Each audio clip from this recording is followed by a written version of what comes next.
الفيضانات في المغرب ليست مجرد مياه تجتاح الطرق والبيوت، بل هي لحظة اختبار حقيقية لقوة الإنسان وصبره. في كل مرة تهطل فيها الأمطار بغزارة، نرى وجهاً قاسياً للطبيعة، لكننا نرى في المقابل معدناً أصيلاً في الإنسان المغربي. رغم الخسائر والألم، يظهر التضامن بسرعة لافتة.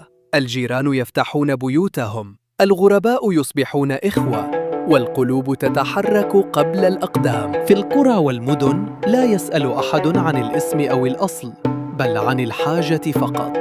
الفيضانات تذكرنا بأننا جزء من هذا الوطن، وأن قوتنا ليست في البنايات أو الطرق فقط، بل في روح التعاون التي لا تغرق مهما ارتفع منسوب المياه. قد تكون اللحظات صعبة، لكن التاريخ أثبت أن المغرب ينهض دائماً بعد كل محنة، أقوى وأكثر وعياً. وسط مشاهد المياه والطين يولد الأمل بأشكال بسيطة لكنها عظيمة. شاب يساعد مسناً، امرأة توزع الطعام، ومتطوعون يعملون ليلاً ونهاراً دون مقابل.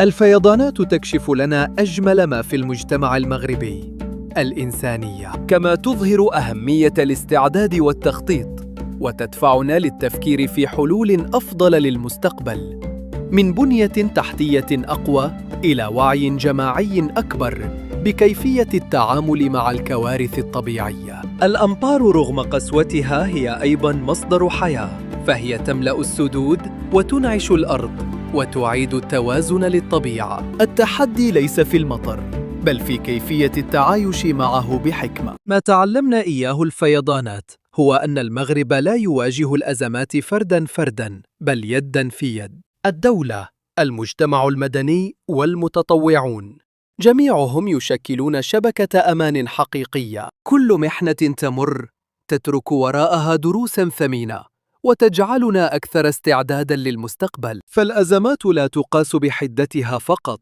بل بقدرتنا على تحويلها إلى فرصة للنهوض والتطوير. المغرب سيبقى قوياً بأبنائه، بصبرهم وبإيمانهم أن الغد أفضل. فالفيضانات قد تترك آثاراً على الأرض، لكنها لا تستطيع أن تطفئ روح الأمل المتجذرة في هذا الوطن.